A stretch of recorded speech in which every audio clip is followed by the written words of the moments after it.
서방님, 저예요. 윤 씨예요. 문 열어주세요. 제발 문을 열어주세요. 당신은 올 수 없어. 하지만 제발. 돌아가 보시오.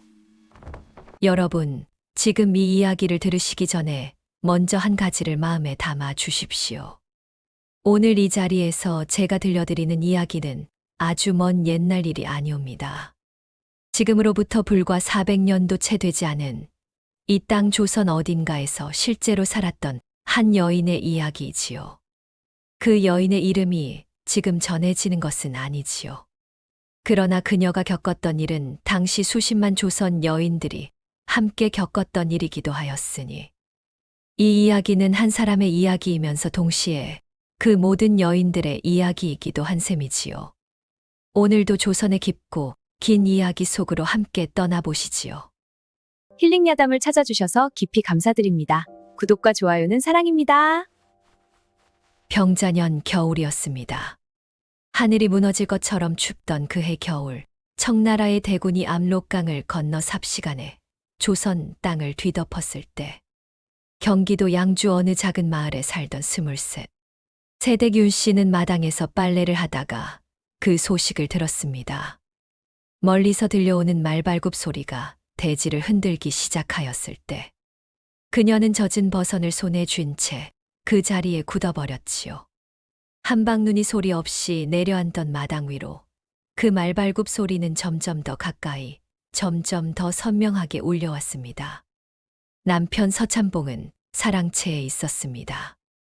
그러나 사랑채 문은 굳게 닫힌 채 아무 기척이 없었지요. 윤 씨가 두어 번 남편을 불렀으나 대답이 없었습니다. 두려움에 사로잡혀 몸을 숨긴 것인지, 어떻게 해야 할지 몰라 그저 틀어박혀 있는 것인지 윤 씨는 알 수 없었지요. 빨랫줄에 걸린 남편의 겨울 바지 저고리가 북풍에 퍼덕이는 것을 윤 씨는 멍하니 바라보았습니다. 시어머니는 이미 이 세상 사람이 아니었으니 이 마당에서 두 발로 서 있는 것은 윤 씨 혼자뿐이었지요. 이웃 사람들이 달아나기 시작한 것은 그 이튿날 새벽이었습니다. 저마다 보따리 하나씩 둘러매고 남쪽으로 산속으로 흩어지는데 갓쓴 양반 어른도 허겁지겁 달아나고 아이 손을 잡은 안악도 뒤도 돌아보지 않고 뛰어갔지요. 윤 씨는 그 행렬을 대문 앞에 서서 바라보다가 집 안으로 다시 들어왔습니다. 사랑채 문 앞에 서서 남편을 불렀지요. 아무 소리도 나지 않았습니다. 문틈으로 희미하게 숨소리가 들리는 것도 같았으나 문은 끝내 열리지 않았습니다. 사실은 남편이 꼭 사랑채에 있는지 아니면 홀로 다른 어딘가에 있는지 보이지가 않았습니다.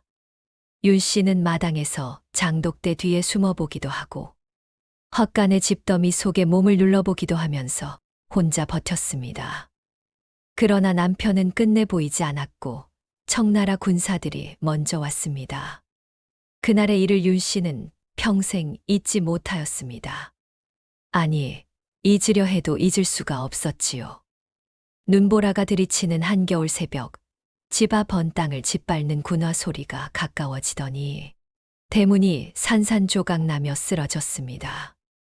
단단한 참나무로 짠 대문이 발길질 두어 번에 부서지던 그 소리가 마치 이 집의 운명이 결정되는 소리처럼 마당 전체에 울려 퍼졌지요. 병정들이 들이닥쳤을 때 윤 씨는 부뚜막 뒤에 몸을 숨기고 있었으나 그것도 잠깐이었습니다. 손에 횃불을 든 병사 하나가 부엌 안을 비추었을 때 윤 씨의 눈과 그 자의 눈이 마주쳤지요.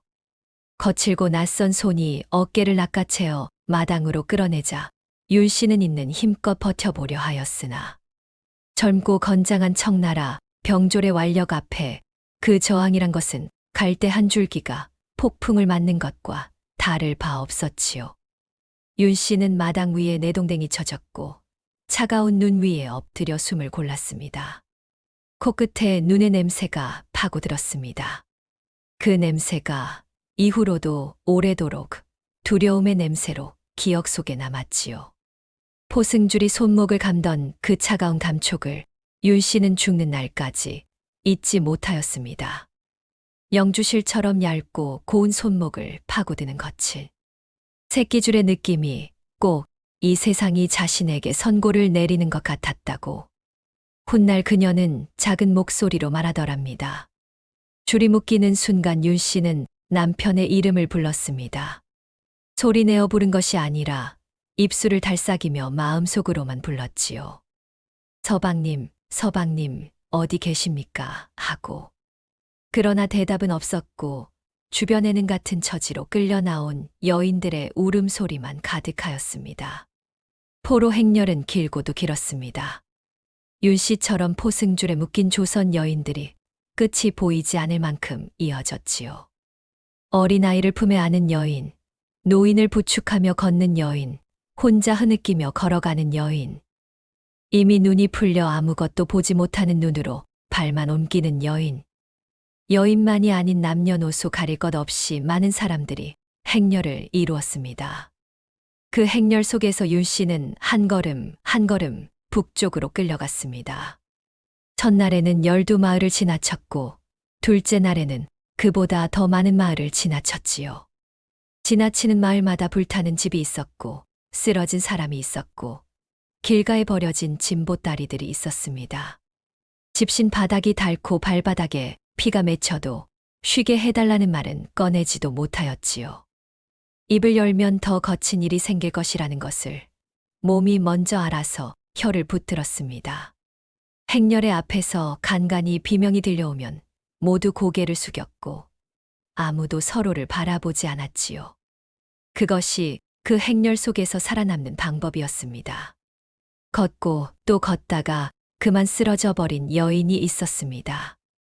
나이 든 부인이었는데 한 발 한 발 옮기다가 무릎이 꺾이며 길 위에 쓰러지더니 다시 일어나지 못하였지요. 병사들이 소리를 질렀지만 그 부인은 일어나지 못하였습니다. 윤 씨는 그 자리를 지나치면서 고개를 돌렸습니다. 차마 보지 못하였지요. 그것이 자신의 모습이 될 수도 있다는 것을 윤 씨는 알고 있었습니다. 그래서 더 이를 악물고 걸었지요. 발바닥이 찢어지는 느낌이 들어도 무릎이 저려와도 걷고 또 걸었습니다. 압록강을 건너던 날, 윤 씨는 얼어붙은 강 위에 서서 뒤를 한번 돌아보았습니다. 조선 땅의 산봉우리들이 회색빛 하늘 아래 말없이 서 있었습니다. 저 산 너머 어딘가에 남편이 있을 것이었습니다. 저 산자락 아래 어딘가에 두 사람이 함께 살던 집이 아직 서 있을 것이었지요. 강 위에 바람이 매서워 눈물이 눈가에 맺히기도 전에 얼어붙었습니다.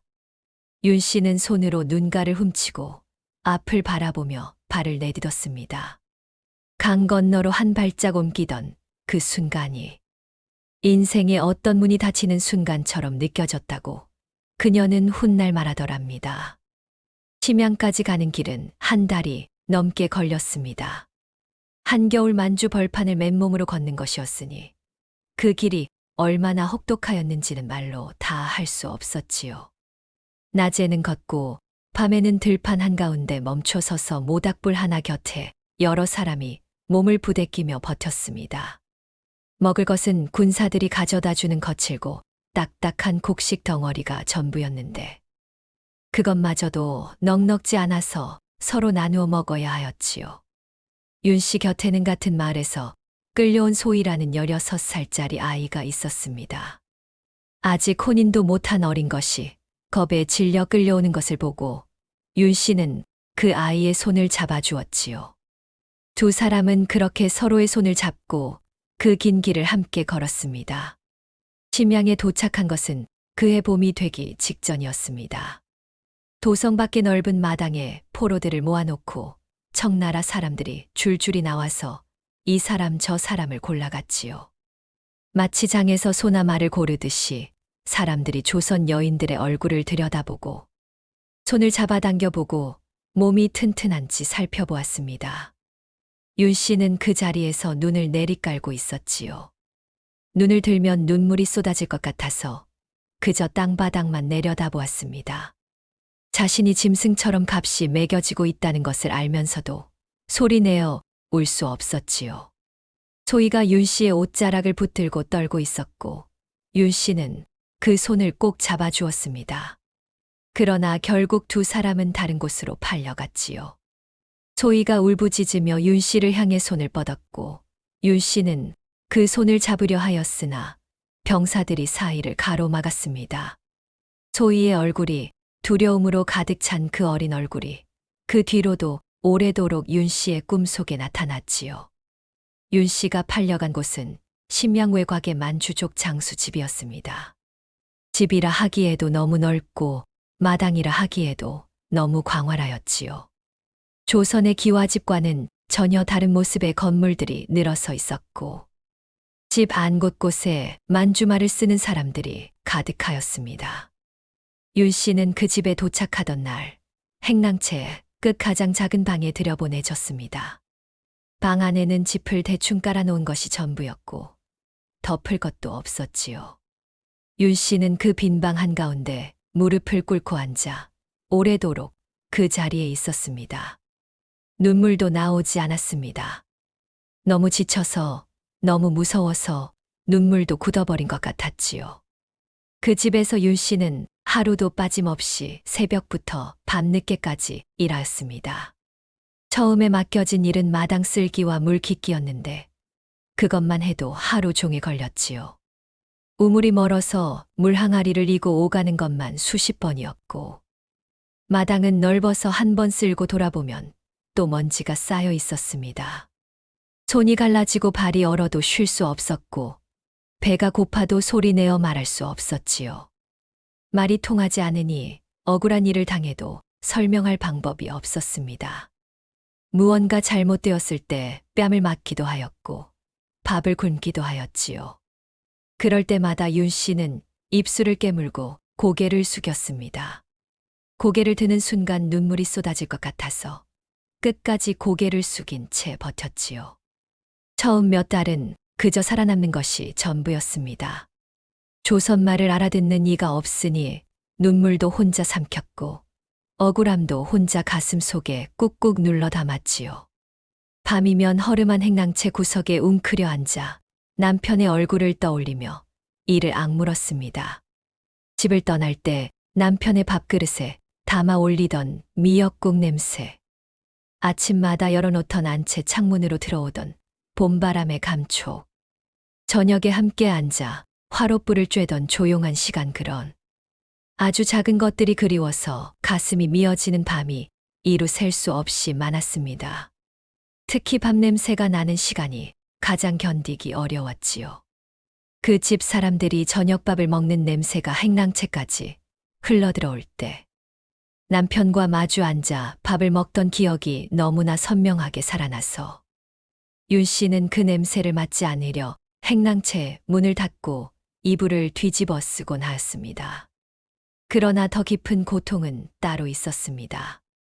만주 벌판을 개간하는 일에 끌려 나가는 날들이 잦아지면서 윤 씨는 조선에서는 상상도 못하였던 수치를 몸으로 겪어야 하였지요. 청나라 군사들이 전리품으로 끌고 온 여자들에게 어떻게 하는지를 윤 씨는 그 집에 오기 전에 이미 행렬 속에서 보았습니다. 그러나 직접 그 무도한 손들이 자신에게 뻗어오던 날, 윤 씨는 차라리 죽고 싶었다고 생각했더랍니다.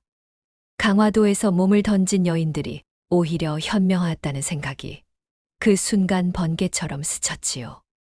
그러나 그럴 수조차 없었던 것은 남편의 얼굴이 눈앞에 어른거렸기 때문이었습니다. 반드시 살아서 돌아가야 한다. 반드시 저 사람의 얼굴을 다시 보아야 한다.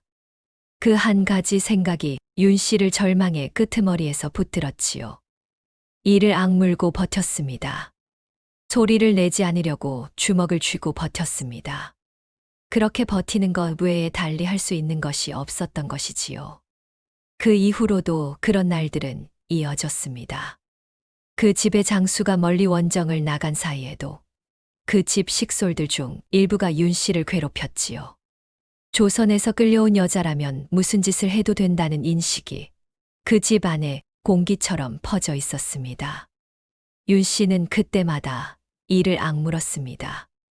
마음속에 뜨거운 무언가가 끌어올라 소리를 지르고 싶었지만 소리를 지르면 더 나쁜 일이 생길 것을 알았기에 그 뜨거운 것을 다시 가슴 안쪽으로 밀어 넣었지요. 밀어 넣고 또 밀어 넣었습니다. 그렇게 밀어 넣은 것들이 쌓이고 쌓여 나중에는 어깨가 굽고 등이 내려앉는 것 같았지요. 청나라 벌판의 겨울은 조선의 겨울과는 비교할 수도 없이 혹독하였습니다. 영하 수십 도를 오르내리는 한기 속에서 얇은 무명 저고리 하나로 바깥일을 해야 하였고, 손가락이 얼어붙어 감각을 잃어도 발가락이 동상에 걸려 부어올라도 누구 하나 거들떠보지 않았지요. 두 번째 겨울이 되었을 때 윤 씨의 발가락 두 개는 동상이 심해져 감각이 영영 돌아오지 않았습니다. 그 발가락들이 시리고 저린 채로 있었는데 그것은 추위만이 아니라 이 땅에서 살아야 한다는 서러움의 무게이기도 하였지요. 같이 끌려온 조선 여인들 중 몇은 그 겨울을 넘기지 못하고 그 먼 땅에서 눈을 감았습니다. 윤 씨는 그들의 손을 잡고 마지막을 지키면서 저 사람들의 이름을 꼭 기억하겠노라 마음속으로 다짐하였다고 하더랍니다. 아무도 기억해주지 않는 이름들이었지만 적어도 자신만은 그 이름들을 잊지 않겠다고 다짐하였지요. 조선 사람들 중에는 한족이나 몽골 쪽으로 팔려간 이들도 있었습니다. 그 중에는 조선말을 할 줄 아는 늙은 한족 여인이 있었는데 그 여인이 윤 씨에게 만주말을 조금씩 가르쳐 주었습니다. 처음에는 물, 밥, 불, 아프다 이런 단어들부터 배웠지요. 그 단어들 하나하나가 이 땅에서 살아남기 위한 칼과 방패가 되었습니다. 말이 조금씩 통하게 되자 억울한 일을 당하는 것이 조금은 줄었고 먹을 것을 더 얻을 수도 있게 되었지요. 윤 씨는 밤마다 낮에 들은 말들을 되새기며 입속으로 중얼거렸습니다. 그 중얼거림이 훗날 그녀에게 뜻밖의 길을 열어주게 될 줄은 그때는 아무도 몰랐지요. 세월이 흘렀습니다. 한 해, 두 해, 세 해. 조선 조정에서 청나라와 협상을 벌여 일부 포로들을 몸값을 받고 돌려보내는 속환 이야기가 돌기 시작하였습니다. 속환이란 몸값을 치르면 포로를 내보내주는 것이었는데 그 몸값이라는 것이 보통 사람은 평생 모아도 마련하기 어려운 거액이었지요.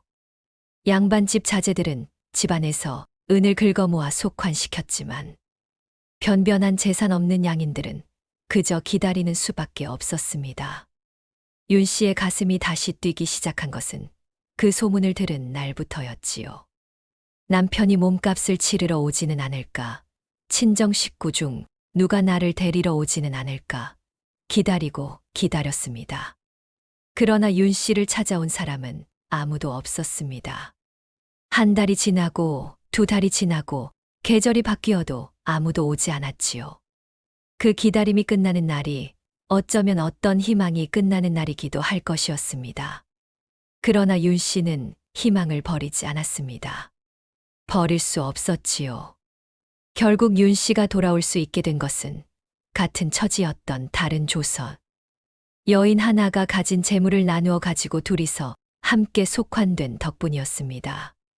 그 여인은 죽주 출신의 박씨 부인으로 나이가 윤 씨보다 10살쯤 위였지요.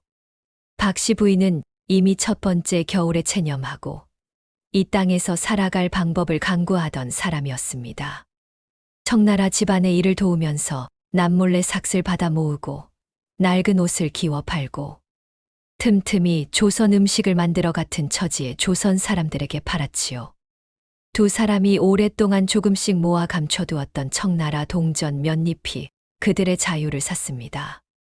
그 돈을 모으기 위해 얼마나 많은 밤을 굶었는지, 얼마나 많은 날을 춥고 배고픈 채 버텼는지는 두 사람만 알았지요. 속환되던 날 아침 박씨 부인은 윤 씨의 손을 잡고 말하였습니다. 살아서 조선 땅을 밟는 것이 전부야. 거기서부터가 다시 시작이야. 그 말이 이상하게도 가슴 한가운데 박혔습니다. 거기서부터가 다시 시작. 그 말의 뜻을 윤 씨는 나중에야 온전히 알게 되었지요. 압록강을 다시 건너오던 날, 윤 씨는 강 언덕에 서서 오래도록 울었습니다. 발 아래의 조선 땅에 흙이 닿는 순간 다리가 풀려 그 자리에 주저앉아 버렸지요.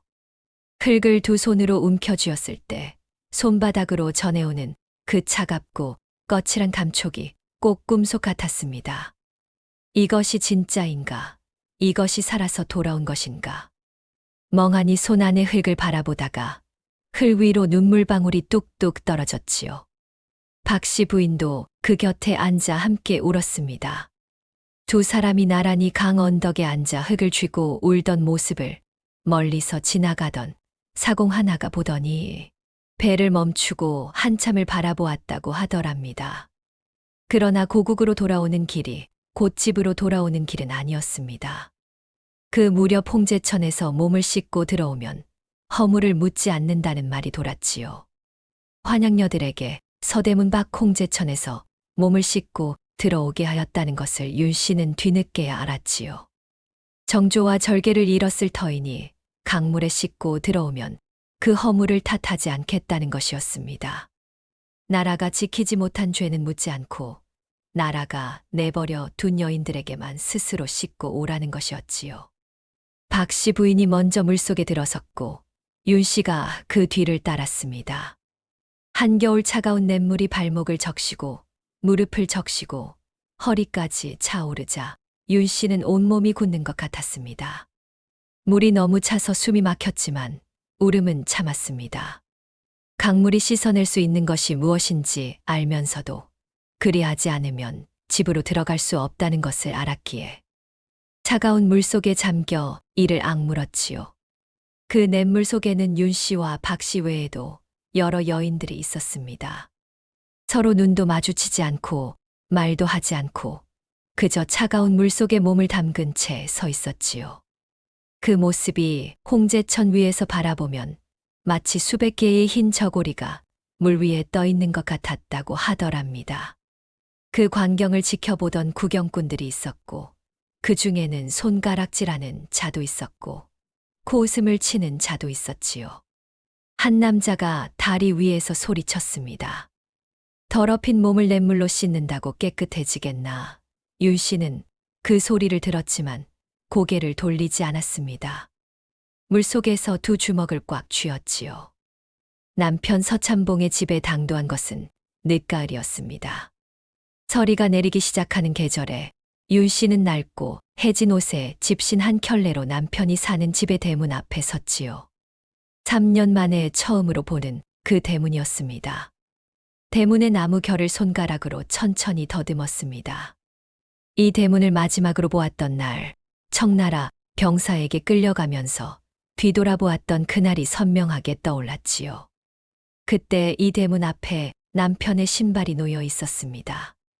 아직 집안 어딘가에 있는 남편이 곧 달려나와 자신을 구하러 올 것이라 믿었지요. 그러나 그 신발의 주인은 끝내 나오지 않았고 윤 씨는 끌려갔었습니다. 이제 3년이 지나 혼자 이 대문 앞에 다시 섰으니 이 문을 두드리는 손이 얼마나 떨렸겠습니까? 떨리는 마음을 다독이며 대문을 두드렸습니다. 한참 만에 안에서 인기척이 났습니다. 문고리가 달칵 움직이는 소리가 났다가 멈추었습니다. 윤 씨는 숨을 참고 기다렸지요. 그런데 문은 열리지 않았습니다. 잠시 후 안에서 낮고 차가운 목소리가 들려왔습니다. 당신은 올 수 없소. 윤 씨는 그 말이 무슨 뜻인지 처음에는 이해하지 못하였습니다. 천리 길을 걷고 걸어 돌아온 아내에게 3년을 기다리다. 마침내 돌아온 아내에게 남편이 대문을 열지 않은 것이지요. 서방님, 저예요. 윤 씨예요. 열어주셔요. 대답이 없었습니다. 아니, 대답은 있었지요.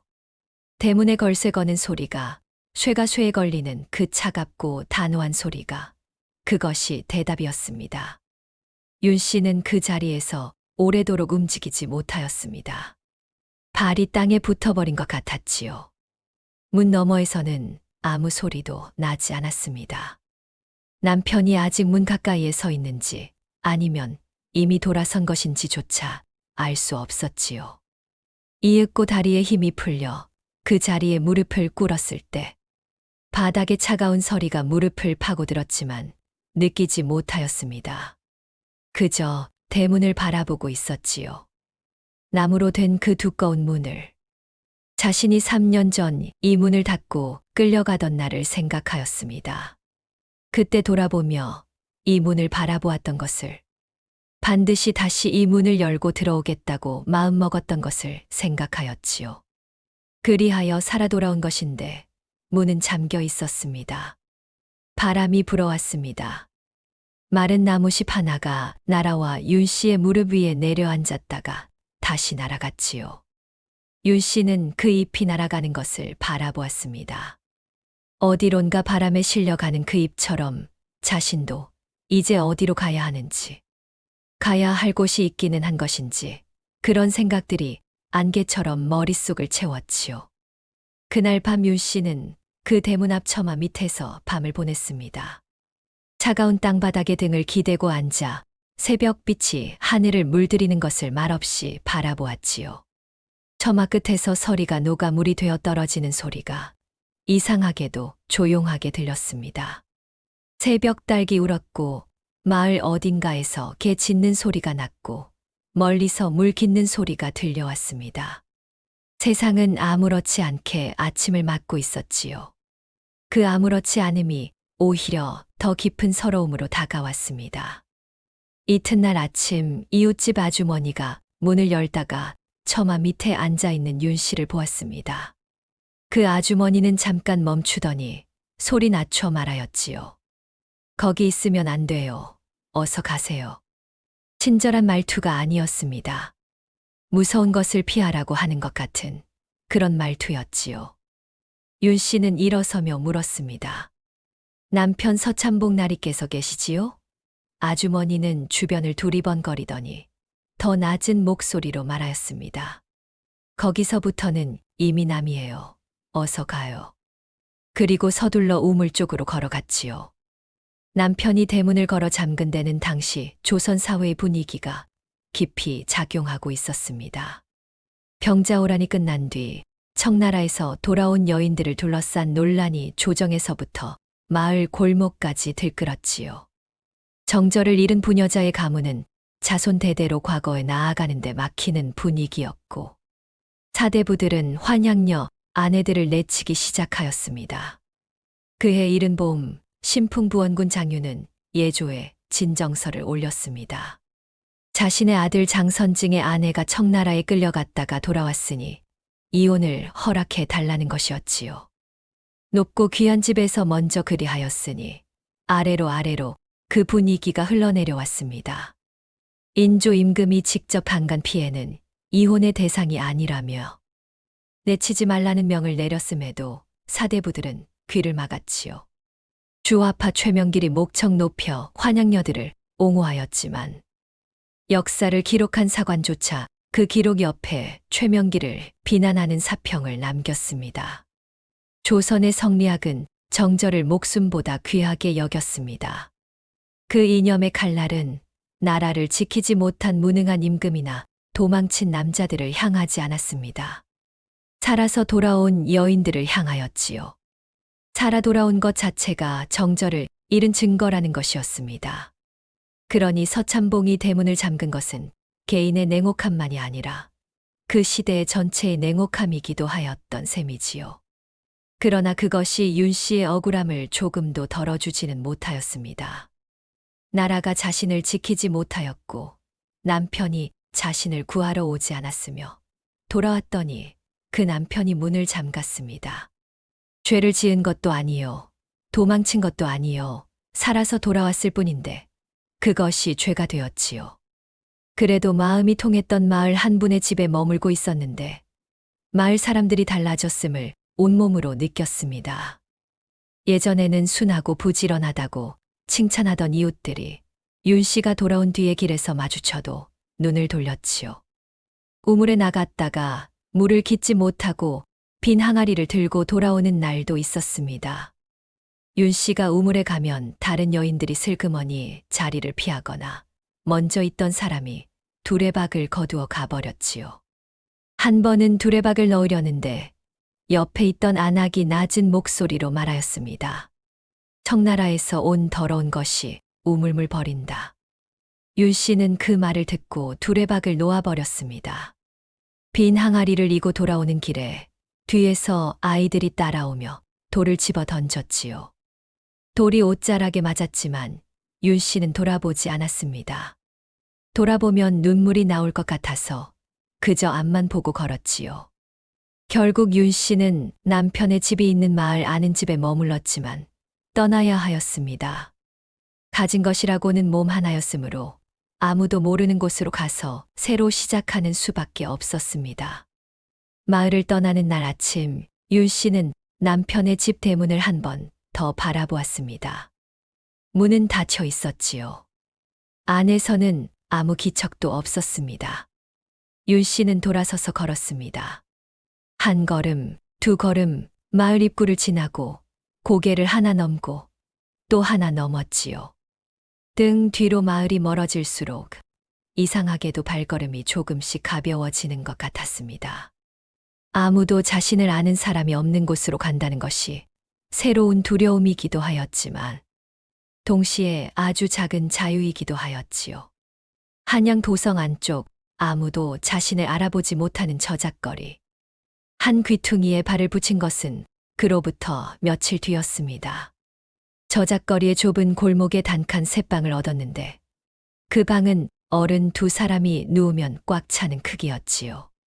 벽에는 진흙이 군데군데 떨어져 나간 자리가 있었고 문은 바람이 불면 삐걱거렸습니다. 그러나 그 작은 방이 처음으로 자신만의 공간이었습니다. 아무도 들이닥치지 않고 아무도 일어나라 채근하지 않는 그런 공간이었지요. 처음에는 삭바느질을 하였습니다. 손이 빠르지는 않았지만 바느질 솜씨는 어려서부터 다듬어온 것이라 정갈하고 단단하였지요. 누군가 맡긴 치마폭을 꿰매고 벗은 코를 잡아당기고 낡은 저고리에 새 안감을 대는 일을 하면서 윤 씨는 하루하루를 살아나갔습니다. 손바늘이 천을 뚫고 지나갈 때마다 어떤 날은 눈물이 실에 떨어져 천 위에 동그랗게 번지기도 하였지요. 바느질 삭스로 받는 돈은 적었지만 그것으로 하루 두 끼를 먹을 수는 있었습니다. 어떤 날에는 한 끼로 줄였고 어떤 날에는 미음 한 그릇으로 때웠지만 그래도 자신의 손으로 번 것이었으니 청나라에서 먹던 거칠고 딱딱한 곡식 덩어리보다는 100배 달게 느껴졌지요. 그러나 저작거리에서도 윤 씨의 사정을 눈치챈 사람들이 생겨나기 시작하였습니다. 골목에서 빨래를 널다가 옆집 여인이 물었지요. 어디서 왔어요? 윤 씨가 양주에서 왔다고 하자 그 여인은 잠깐 뜸을 들이더니 이렇게 말하였습니다. 양주면 작년에 청나라 군사들이 많이 쓸고 지나간 곳이네요. 혹시 윤 씨는 대답하지 않았습니다. 그러나 대답하지 않는 것 자체가 대답이 되었지요. 그 뒤로 그 여인은 윤 씨를 대할 때 조금 다른 눈빛이 되었습니다. 그 눈빛이 경멸인지 연민인지 두려움인지 윤 씨는 구별하지 않으려 하였지요. 어떤 눈빛이든 자신을 다르게 보는 눈빛이라는 것은 달라지지 않았으니까요. 그 즈음 윤 씨가 살던 골목에는 한 늙은 의원이 있었습니다. 백발이 성성하고 등이 굽었으나 눈빛만큼은 젊은 사람보다 더 밝고 단단한 노인이었지요. 이름은 홍씨 어른이라 불렸는데 얼마나 오래 그 골목에 살았는지 아무도 몰랐습니다.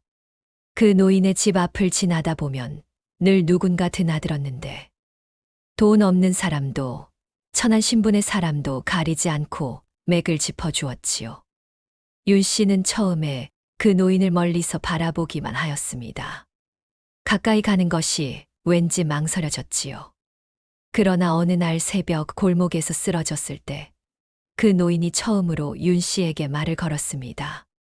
쓰러진 윤 씨를 부축하며 무슨 이유로 쓰러졌는지 묻지 않고 그저 방으로 들어오라 하였지요. 며칠을 굶은 탓에 현기증이 나서 쓰러진 것이었습니다. 노인은 묽은 죽 한 그릇을 내주었고 아무 말도 하지 않았습니다. 그것이 두 사람이 처음 대면한 상황이었지요. 죽 한 그릇이 그 어떤 말보다 많은 것을 담고 있었습니다. 홍 씨 의원 어른은 윤 씨를 처음 보는 날부터 묻지 않았습니다. 어디서 왔느냐, 왜 혼자냐, 남편은 없느냐, 그런 것들을 묻지 않았지요.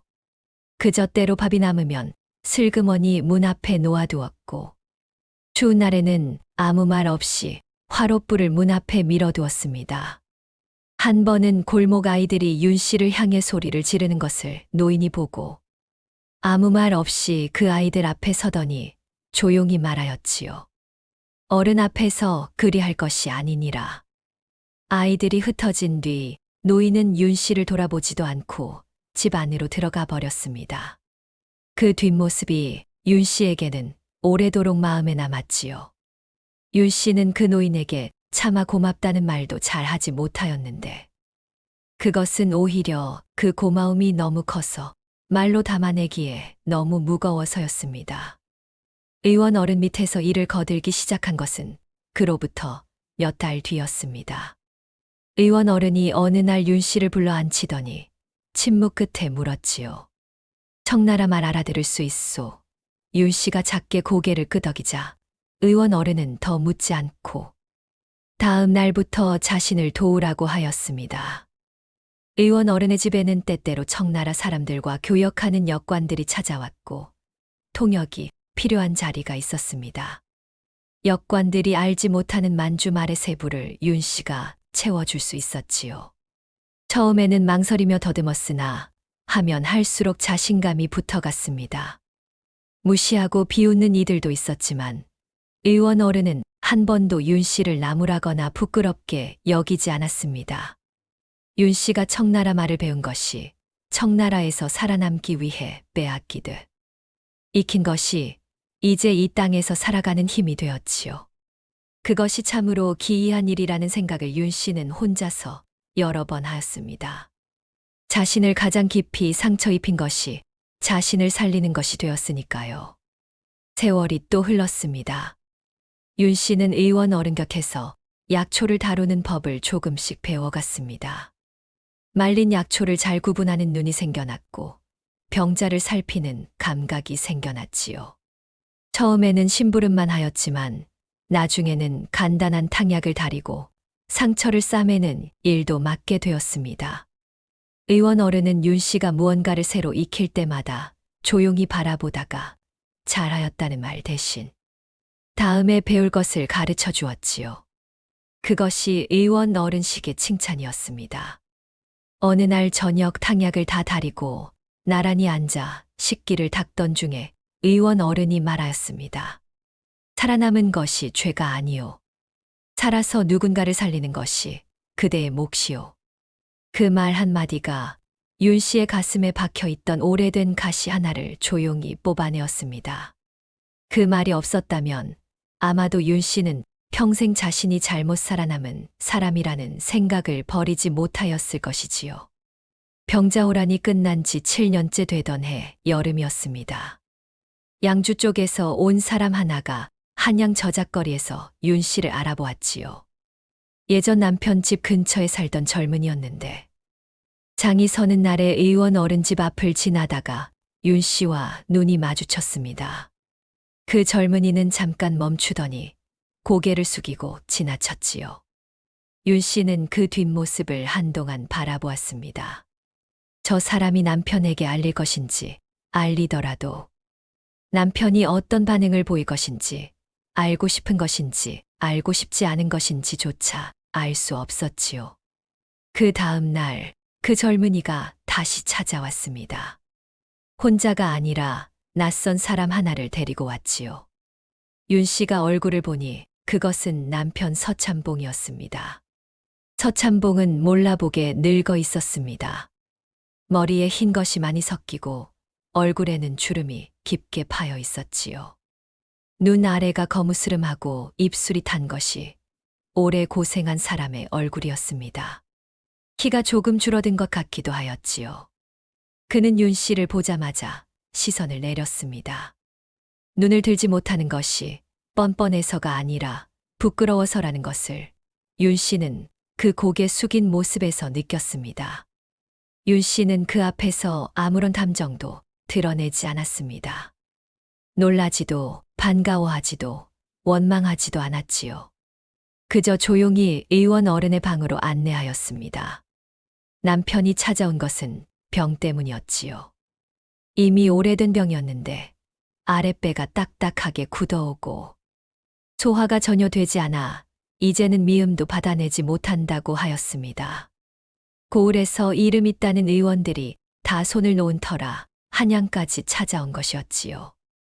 의원 어른은 서참봉의 맥을 짚어보더니 윤 씨를 돌아보았습니다. 두 사람이 어떤 사이인지 그 늙은 눈은 이미 알고 있었지요. 그러나 아무 말도 하지 않고 약방문을 써 건네며 조용히 자리를 비워주었습니다. 남편과 아내가 7년 만에 마주 앉은 것이었지요. 방 안에 오래의 침묵이 흘렀습니다. 창호지 문 사이로 여름 햇살이 가늘게 새어들어와 두 사람 사이에 마루 위에 길게 뻗었지요. 먼지 한 톨이 그 햇살 속을 천천히 떠다녔고 밖에서는 여름 매미 소리가 끊임없이 들려왔습니다. 두 사람은 각자 그 소리를 듣고 있었지요. 먼저 말을 꺼낸 것은 서참봉이었습니다. 목소리가 갈라지고 낮아서 처음에는 무슨 말인지 알아듣기 어려웠지요. 그때 문을 열지 않은 것 잘못하였소. 윤 씨는 대답하지 않았습니다. 손 위에 놓인 약방문만 내려다보았지요. 그 뒤로 당신이 어디서 어떻게 사는지 알면서도 찾지 않았소. 그것도 잘못이오. 서참봉은 말을 잇지 못하였습니다. 말이 목에 걸려 나오지 못하는 것처럼 주먹 쥔 손이 무릎 위에서 떨렸지요. 윤 씨는 그 손을 바라보았습니다. 한때 자신의 손을 잡아주던 손이 이제 저렇게 늙고 수척해졌구나 싶었지요. 당신이 살아 돌아온 것이 얼마나 기적 같은 일인지 나는 그때 몰랐소. 아니, 알면서도 세상이 무서워 외면하였지요. 내가 이혼하지 않으면 가문에서 쫓겨날 것이라 하였고 자식들 앞길이 막힐 것이라 하였소.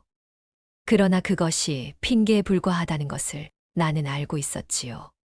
사실은 당신이 돌아왔을 때 당신을 반겨야 하는지 외면해야 하는지 어떻게 해야 하는지 몰랐소. 겁이 났지요. 세상이 나를 어떻게 볼지가 두려웠소. 그것이 당신에게 청나라 땅에서 겪은 것보다 더 깊은 상처를 준 것을 나는. 서참봉의 목소리가 끊어졌습니다. 눈에서 무언가가 흘러내렸는데 그는 닦지 않고 그대로 두었지요. 늙은 사내의 눈물이 수염 사이로 천천히 흘러내리는 것을 윤 씨는 바라보다가 고개를 돌렸습니다. 창밖으로 여름 바람이 지나갔습니다. 마당에 피어있는 봉선화 몇 송이가 그 바람에 살그머니 흔들렸지요. 윤 씨의 입술이 천천히 열렸습니다. 병이 깊으니 약을 정성껏 다려 드셔야 합니다. 그것이 전부였습니다. 그러나 그것으로 충분하였지요. 원망도 용서의 말도 반가움도 아니었지만 그것이 윤 씨가 할 수 있는 가장 솔직한 말이었습니다. 이 사람의 병을 고쳐주겠다는 것, 그것만은 할 수 있다는 것, 그것이 전부였지요. 서참봉은 한양에 머물며 약을 다려 먹게 되었습니다. 윤 씨는 매일 아침 일찍 일어나 약재를 씻고 불 위에 올렸지요. 오래 다려야 하는 약이었으므로 불세기를 조절하며 몇 시간이고 곁을 지켰습니다. 남편이 병상에 누워있는 동안 윤 씨는 밥도 짓고 상도 올리고 먹지 못하는 날에는 미음을 쑤어 숟가락으로 조금씩 떠먹였지요. 그것이 원수에게 하는 행동인지 남편에게 하는 행동인지 윤 씨 자신도 때로는 알 수 없었습니다. 그러나 손은 멈추지 않았습니다. 손이 먼저 움직였고 마음은 천천히 그 뒤를 따라갔지요. 어느 날 밤 남편의 열이 갑자기 높아져 밤새 식히지 못하는 일이 있었습니다. 윤 씨는 밤을 꼬박 새워 찬 물수건을 갈아주고 탕약을 다려 먹이고 곁을 지켰지요. 새벽 무렵 열이 내리고 남편이 잠에 들었을 때 윤 씨는 방 밖으로 나와 마루에 앉았습니다. 동쪽 하늘이 어슴풀에 밝아오고 있었고 처마 끝에서 이슬이 떨어지는 소리가 들렸지요. 윤 씨는 무릎을 끌어안고 앉아 그 소리를 들었습니다. 이 사람이 살아야 한다. 는 생각이 이상하게도 뚜렷하게 자리 잡고 있었지요. 원망이 없어진 것이 아니었습니다. 그러나 그 원망보다 더 오래된 무언가가 마음속 깊은 곳에서 아직 살아 있었지요. 서참봉은 날이 갈수록 조금씩 나아졌습니다. 밥을 먹을 수 있게 되고, 앉아 있을 수 있게 되고, 마당을 한 바퀴 천천히 걸을 수 있게 되었지요. 그가 처음 혼자서 마당을 걷던 날 아침, 햇빛이 마당 가득 쏟아지고 있었는데, 서참봉은 마당 가운데에 서서 오래도록 하늘을 바라보더랍니다. 그 눈빛이 어떠하였는지 그 모습을 지켜보던 윤 씨는 말하지 않았습니다. 그러나 그 눈빛이 오래도록 마음에 남았다고 하더랍니다. 그러더니 조용히 뒤를 돌았지요. 약을 다리던 윤 씨가 잠시 마루에 서 있었습니다. 서참봉은 그 자리에서 천천히 무릎을 꿇었습니다. 아무 말도 없이 마당의 흘 위에 무릎을 꿇고 이마를 숙였지요. 한참이 지나도 일어나지 않았습니다.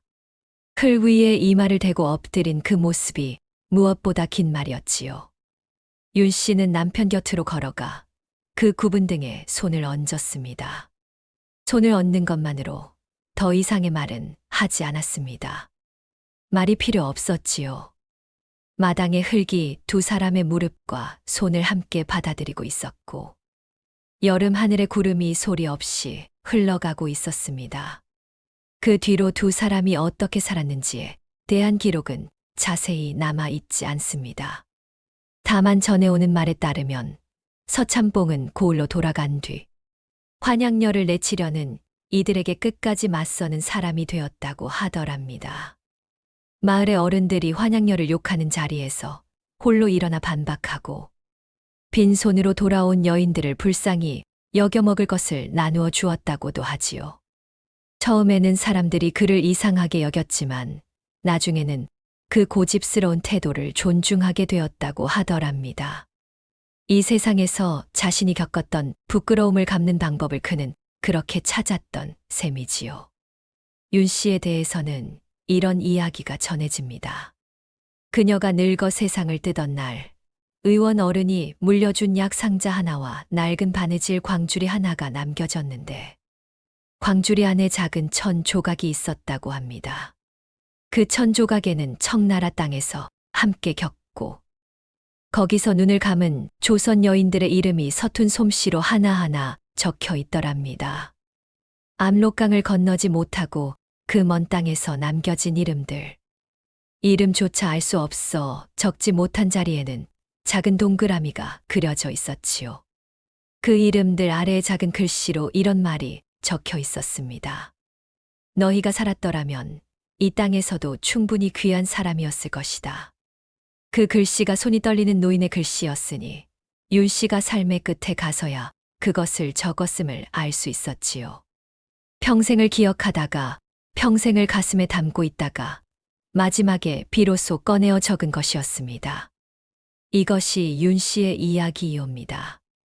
힘없는 나라의 백성으로 태어나 자신이 선택하지 않은 전쟁에 끌려가 자신의 잘못이 아닌 일로 청나라 땅에서 온갖 고초를 겪고 살아 돌아왔더니 고국의 남편과 이웃들에게 손가락질을 받아야 했던 한 여인의 이야기이지요. 그 여인은 그 모든 것 속에서도 단 하나를 놓지 않았습니다. 살아야 한다는 것, 그리고 살아서 누군가를 살려야 한다는 것이었지요. 청나라 땅의 혹독한 겨울보다 남편이 걸어 잠근 대문보다 마을 사람들의 차가운 눈길보다 이 여인을 더 깊이 상처 입힌 것은 없었습니다. 그러나 그 모든 것보다 더 오래 살아남은 것은 그 여인의 마음이었지요. 꺾이지 않으려 이를 악물던 그 마음, 이름 모를 여인들의 손을 잡고 마지막을 지키던 그 마음, 문을 잠근 남편에게 약을 다려주던 그 마음이 결국 모든 것보다 오래 살아남았습니다. 지극한 정성은 하늘을 움직인다 하였습니다.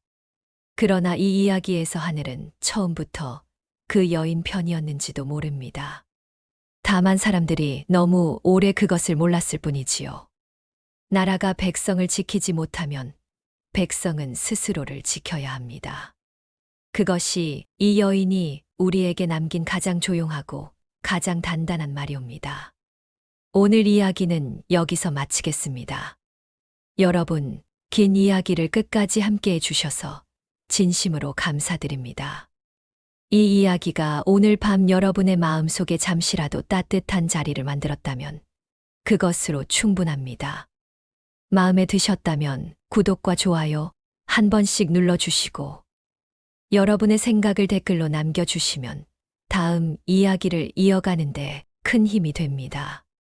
다음 이야기에서 또 뵙겠습니다.